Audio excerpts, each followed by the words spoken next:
Here's to George, the curious little monkey. He's so full of curiosity. Here's to George, the curious little monkey. He's as curious can be. Curious George at the fire station. Today, George and his friend, the man with the yellow hat, were visiting the fire station. The fire chief met them in front of the station. "Hello, George," he said.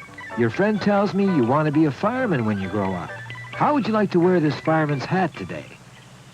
George loved to wear the hat, even though it was a little big for him. They went inside and looked at the fire engines. "We're proud of our engines," said the chief. "We keep them as bright and shiny as we can." Up on a ladder, one fireman was polishing a big brass bell on the wall. "That is our alarm bell," said the chief. "It starts to ring whenever there is a fire to put out." There was another brass bell on the fire engine. "We ring that bell on our way to the fire, George," said the chief, "so that people will hear us coming and get out of the way." "And this is Sally, our Dalmatian. She goes to all the fires with us. She just had a litter of 10 puppies. They're still too young to be playing down here. They have their basket on the second floor where the firemen stay. Would you like to go up and see the puppies?" Of course he would. George and the man with the yellow hat went up to the second floor. There in a straw basket were 10 little Dalmatian puppy dogs. They were so small they could barely stand up. "Yip, yip, yip," they barked in their tiny voices. One of them tried to jump up and lick George's face. Not far from the basket was a big round hole with a pole in the middle that went straight down to the floor below. "When the alarm rings," said the chief, "all the firemen slide down that pole to the fire engines. You may slide down if you want, George, but be careful." Whee! George held onto his hat and slid down the pole like a real fireman. Then he ran over to the fire engine with the brass bell on it and climbed behind the steering wheel. What would it be like to put out a real fire? George was curious. "Make way! Here comes George the fireman." George rang the brass bell on the engine. Clang, clang, clang. The firemen heard the bell. What was going on? They hadn't heard any alarm, but maybe there was a fire.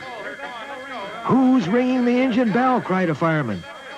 "Fire! Fire!" another one shouted. They all jumped into their uniforms and slid down the pole. When they got to the fire engine, all they saw was a little monkey ringing the bell. "George," said the fire chief, "you've gone too far. Fighting fires is a serious business. Get off the engine right now." George felt terrible. Suddenly, Sally the Dalmatian started to bark. She was looking up to the top of the fire pole. Then the fireman looked up, too. One of the puppies had gotten out of its basket and was looking over the edge of the hole. One more step and it would fall down. What could they do to stop it? But George knew what to do. Nobody could climb up the pole as fast as he could. With one hand, he held out his hat to catch the puppy in case it should fall. And sure enough, the puppy slipped and plop, landed right in George's hat. "Hooray for George!" shouted the fireman as George brought the puppy down. Then Sally licked it all over to make sure it was all right. "That was using your head, George," said the chief. "In fact, for saving the puppy, you're now an honorary fireman of our station.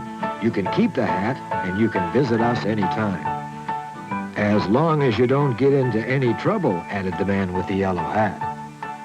Then George and the man waved goodbye to everyone, and off they went in their little blue car.